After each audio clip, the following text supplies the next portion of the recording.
Chegamos ao terceiro bloco do Urbanidades hoje, falando sobre rios e ruas.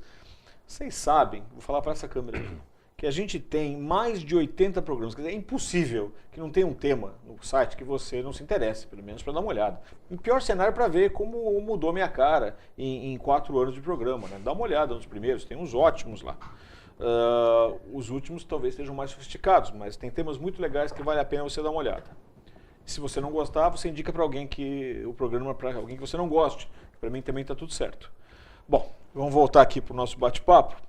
A gente falou de rios e ruas em São Paulo, falou do Butantã, falou do nome do rio que eu não vou conseguir repetir. No intervalo, a gente falou do rio que deve passar próximo à minha casa lá em São Paulo. Tiburti, não é isso? Tiburti. Eu vou até procurar esse rio Tiburti. E eu queria saber o seguinte, e Santos? Santos não tem a história de São Paulo em termos de expansão imobiliária? Nós estamos correndo atrás com grande volúpia, né? Porque o que se constrói aqui e o que se cobre de áreas de terra em cima usando concreto é muito grande. Mas ainda assim, talvez em função dos canais ou da estrutura urbana, há um quê de preservação um pouquinho maior. Vocês estão fazendo um trabalho de descoberta desses rios aqui também, não é isso? Uhum. Que vai, sei eu, desembocar num trabalho apresentado no SESC. Sim. Então, antes que eu fale o bloco inteiro, pega daí. Bom, interessante é que isso de estar vindo para Santos, a gente tem, nasceu em São Paulo Rios e Ruas, e a gente tem, no ano passado, a gente já desenvolveu trabalhos em Curitiba, em Belo Horizonte, em Recife, em Cuiabá, Rio de Janeiro. Esse ano a gente está com trabalhos no interior do estado e várias praças, né? E agora em junho a gente está oferecendo em Santos e a gente vai trazer essa metodologia de interesse, de buscar a cartografia, de fazer a exploração no campo, para oferecer uma experiência conceitual de entendimento, né, de que lugar é esse, de qual que é a história de Santos do ponto de vista hidrográfico, do ponto de vista das suas águas, e acima de tudo essa experiência visceral, de que é sair com os participantes para uma exploração em loco. E às vezes o que você descobre... Desculpa te interrompendo, vocês fazem essas expedições, vou chamar assim, urbanas? É o coração do trabalho, ou seja, não é só a conversa, mas é a experiência. Olha. E o que eu trago, assim, tipo, da dupla nossa, em Rios e Ruas, muito do meu papel é isso de vitalizar e gerar uma experiência que seja encantadora, que seja impactante. Porque isso, quando acontece aqui, quando acontece no teu corpo, isso transforma. Ou seja, só o conhecimento, minha percepção, ele é insuficiente para gerar uma transformação. Tem que haver uma emoção, tem que haver um envolvimento visceral. Então a gente leva as pessoas para a beira do rio. E ao longo do curso, não é só um trabalho ambiental que a gente faz. Às vezes a memória do rio não está no rio. Está nos cabelinhos brancos que a gente encontra na cidade. A gente para, de repente, com um senhor, com uma senhora, e começa uma conversa, ela guarda a memória desse rio, que tem uma história de, sei lá, 40, 50, 60 anos atrás. Então é quase uma experiência sociológica de entendendo e redesenhando esse rio a partir das suas histórias. Às vezes é o próprio morador de rua, a gente vê muito morador de rua acessando essas águas de bica para tomar banho, para lavar roupa, enfim. A gente para na frente desse morador para ouvir quais são as memórias que esse morador guarda desse rio. Então é um trabalho de recuperação do interesse, do apreço. Eu tenho vontade de fazer um comentário que eu não sei se é pertinente, você que julgue.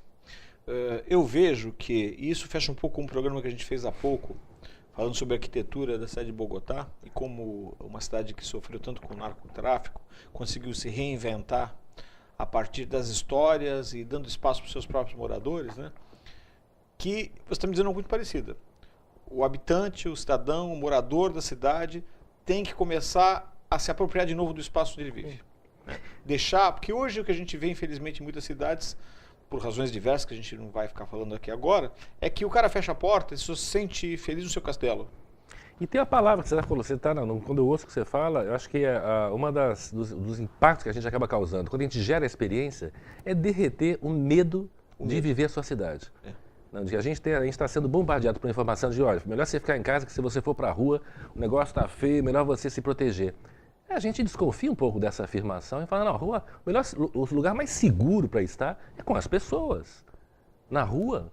Então tem um redesenho, um refletir sobre por que nos distanciamos da cidade, por que abandonamos a cidade e por que não voltarmos a ocupá-la para festejar, para celebrar, para pedalar, para plantar, para cuidar do rio, para conviver, para namorar. Ou seja, São Paulo é uma cidade que ela se embruteceu porque as pessoas se distanciaram desse espaço.